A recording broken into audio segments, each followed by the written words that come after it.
Jeff is currently 11th in points, has a track record 6 wins here at Pocono, including the most recent race here last August. He's won 2 of the last 4 Pocono races. And Jeff, can you just open up talking about coming into Pocono and your approach to this weekend?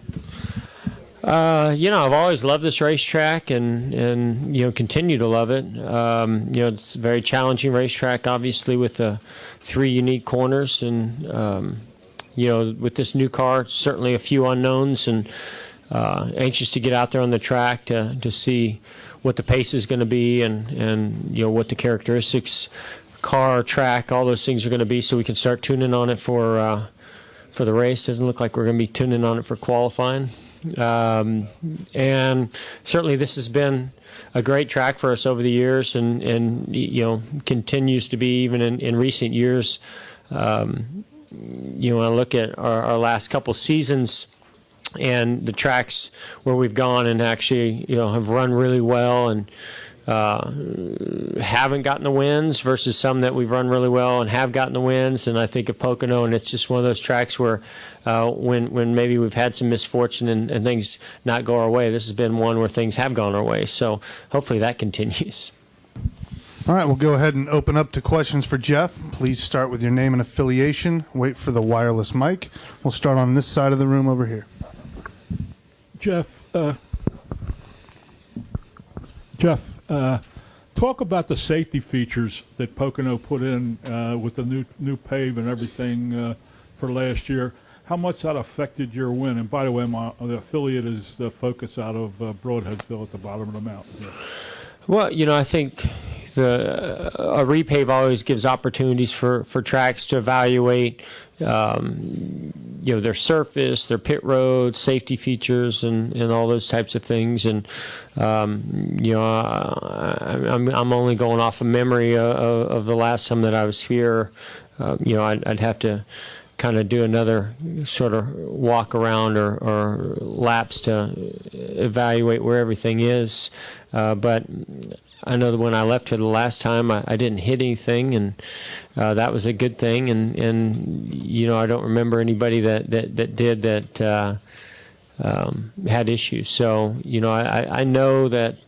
I mean, every track, their intentions are to make the best experience for the drivers, competitors, the fans, and the safest environment. And Pocono certainly has stepped that up in a big way over recent years. And even though we still maybe complain or point out certain issues at different tracks, we always know that their intentions are certainly the right thing. And Pocono, I think for a few years there we're a little bit behind, and now I feel like they're one of the leading ones because of the repave. It gave them that opportunity. We'll go Candace, and then over on this side of the room to Bob. So Jeff, it's Candace Smith, Drafting the Circuits. It is your 11th in points. A win here would, again, like in August last year, put you at least in that wild card. I know it's a little soon. It's not August, it's June. But talk to us about what it is about Pocono that you're going to try and hopefully get that win. The 10 fans wanting the $10,000, that would be a neat story, of course, from Brandon Igdalski and the track president. But, Yeah, I mean, we go in every race trying to win. We're further up in points at this point this year than we were last year, and I don't feel like we've had a terrific season. We've certainly have had our challenges. So it's sort of refreshing to come to a place that we know we can win at. And there's a lot of different ways to win at this track.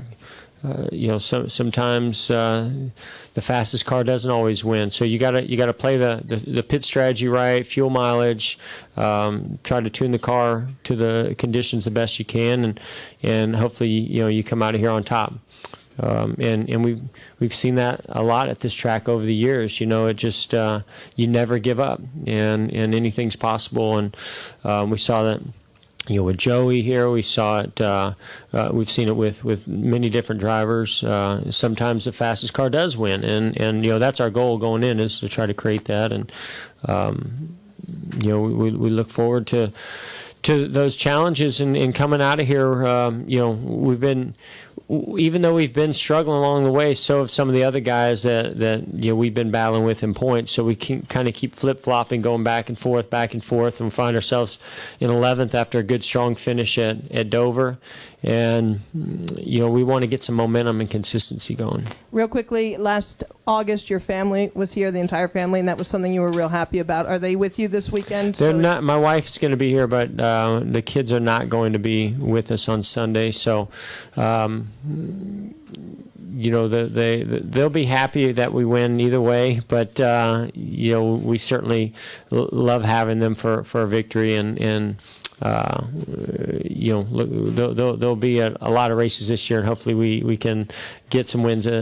Listen, right now we just want to get a win, so that's the most important thing. But I love having them, with me. I mean, to me, this race and Homestead, especially Homestead, just because this one we kind of lucked into it with the rain, where Homestead we went out and really had to battle and work for it, and it was, and plus because of the rain here, we were sort of in a makeshift victory lane, and everybody was soaking wet. Where at Homestead, we just really were able to relax and enjoy that moment with the kids there, and it was awesome.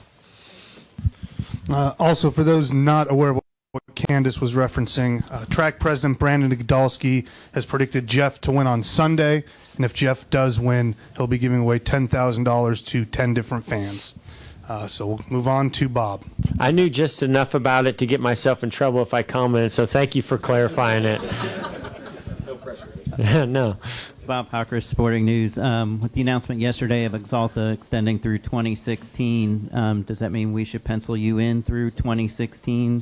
That you'll keep racing through then, or are you more, or is that a little bit too far ahead to look? Can you pencil any driver in, for every weekend, for every year? I feel like the same things apply. Nothing's changed for me.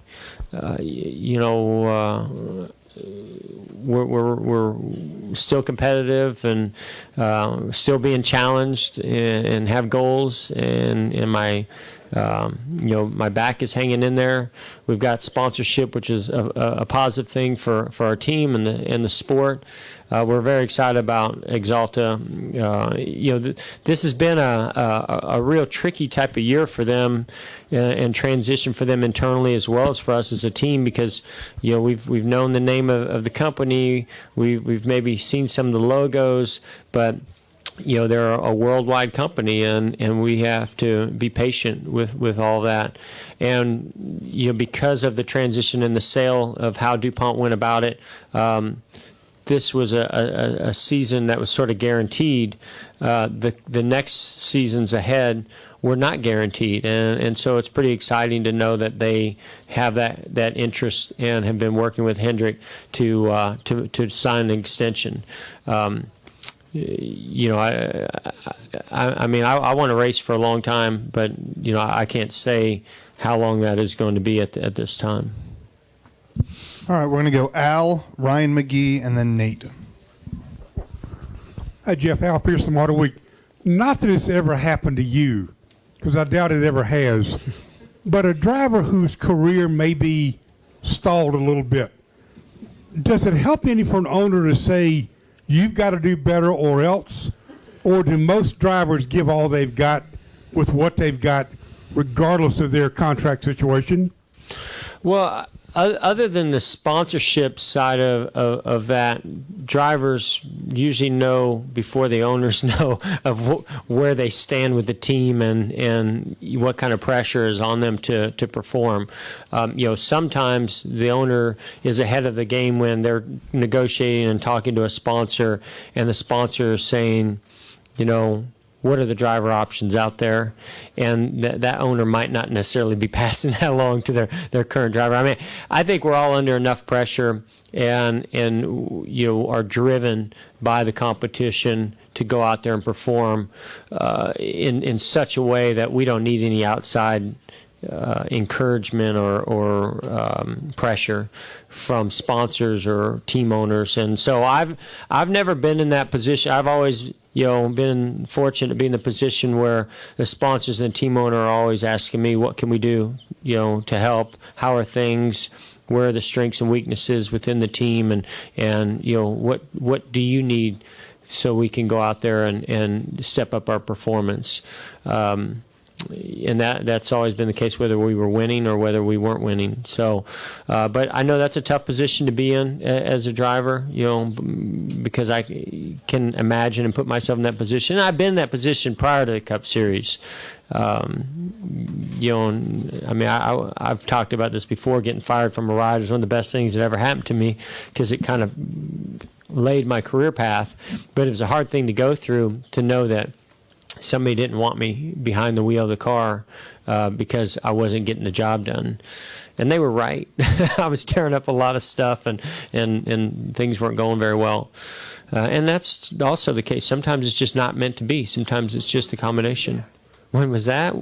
That was I was driving the 23S McBride-Schaff car in the All-Star Series. Sprint cars, all dirt sprint car stuff. But it was my first big opportunity to drive for a fully funded, real operation in sprint cars.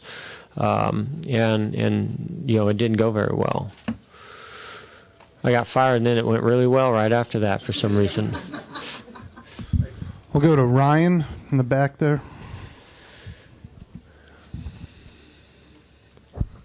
Ryan McGee, ESPN. Jeff, you mentioned the other guys around you and flip-flopping in points. At this stage in the season, or maybe all year, how much time do you spend looking at the guys around you and the years that they're having and the tracks that are coming up, that kind of analysis of where guys are around you in the points? I would say I spend a little bit of time looking through the field and evaluating how we're running, what our potential is. Mainly, and I feel like it's been the case for me most of the time, is I put a lot more focus on what we're doing and what we're capable of doing than I do the rest of the competition. But you have to evaluate what other guys are doing and how well they're running and what kind of strength that they have. I think Martin Truex Jr. certainly comes to mind. Like last week at Dover, we know that he runs well there. Their team, is a strong team, and they've had some good runs this year. So you're looking at, how high if we perform better than we have been and get some consistency. How high up in the points can we get, and who are we capable of kind of outrunning on a regular basis, as well as who's behind us and has potential to, run us down. But, I would say much more of our focus is doing our job. And I think if we do it to what we're capable of doing, it doesn't really matter what the other guys are doing as far as making the chase. When you talk about winning the championship, it gets a little bit different. Nate Ryan, USA Today Sports. Jeff, kind of following up on that, knowing that I know you're primarily focused on yourself and that there's still a good chance you could make the top 10, but looking at the wild card battle this year, there's you, there's Martin Truex Jr., there's Kurt Busch, there's Joey Logano, there's Denny Hamlin. There's a lot of guys who are in that outside the top 10 who just maybe could get in with a win. And then you've got Denny, who's not just in need of a win, but he's I guess 74 points out of 20th with 13 races to go. Is he still somebody you look at who could be a wild card contender? Can he make up that gap? And do you have any thoughts with Stewart getting a win last week at Dover on who else besides yourself might be wild card contenders? Yeah, first, I guess with Denny, you can't count them out. Gibbs is running so good right now. He's been running good. That they can strike and win at any time. Pocono comes to mind. It's a very strong track for him, and I think it's going to take a combination of wins and consistency for him just to get inside the top 20. If he gets inside the top 20, chances are he's probably going to be a wild card. Because I think to get in the top 20, he's going to have to win. So then you take Tony, and the thing that to me is so encouraging about Tony is they've not had a very good year. They haven't run very well, and then they win at Dover. So from our standpoint and trying to relate, we've not had the best of years up to this point. But I think we're just as capable as they are of winning races. So, that's why you never give up, you never stop working, and this is a sport that anything can happen at any time, and so I think that run and that finish that Tony had is very encouraging, for us, and a great motivator. We've had top threes, 2 of the last 3 races. That's also encouraging to us as well. So, I'm feeling pretty good about things right now. I mean, as up and down as it's been for us, the fact that we're even 11th in points, I think that tells me not only can we make it in the top 10, but I think we have the ability to be in a wild card and getting some wins in there. Do we have any other questions for Jeff? Ald. Jeff, Al Pierce-Martel, one question about last weekend. From where you sat in your race car, was the restart as convoluted from where you were as it looked to the rest of us? Did Jimmy really badly jump him, or did you think, hey, that's a pretty good move, or did you think they were going to get him? Well, from inside the car, I couldn't tell. I just knew that we started to take off, and then all of a sudden we were stacking up. And now looking back on the video, that was the 15 started to go with Jimmy, and then I think he checked up, and then that stacked us up pretty bad. So, from inside the car, I was just trying to figure out how not to wreck by the time we got to turn 1. If I look at the video, it was a combination. I think Jimmy was really right there on that edge of anticipation and getting all that he could on that restart. And I think Juan did a great job at. I've been watching NBA Finals lately and watching the flops. That was as good a flop as it gets. And listen, the leader has, to me, that ability and that position to do that, right? I mean, it's his job to lead you to the green, to get the best start that he can, and if he feels like somebody else is going to try to take advantage of that situation or get a little bit of a run on him, he can play that card, but it's also at the discretion of NASCAR making a judgment call. I think if the 15 car kept going and passed the 42, I don't think they would have called Jimmy. I think they would have thought something happened to the 42. But because the 15 checked up to not pass the 42, it just made Jimmy's lead look so absurd, Thank you. We're going to wrap up with Mike. Mike Hembry, USA Today Sports. Jeff, this sport has had rivalries through most of its history, I guess some more intense than others. It looks like we might be developing a few more. How important is that? I hope so. I love rivalries. How important is that week to week to have a couple of guys, or maybe 2 or 3 sets of a couple of guys kind of having a back and forth? I think it's fantastic, right? Because to me, we can have the best races that there are out there, and without some kind of drama or other storyline, it doesn't seem like the sport gets the attention that I think it deserves. And having, unless we're 4 wide at the finish line, I don't think that it's enough. I think our racing has been great this year.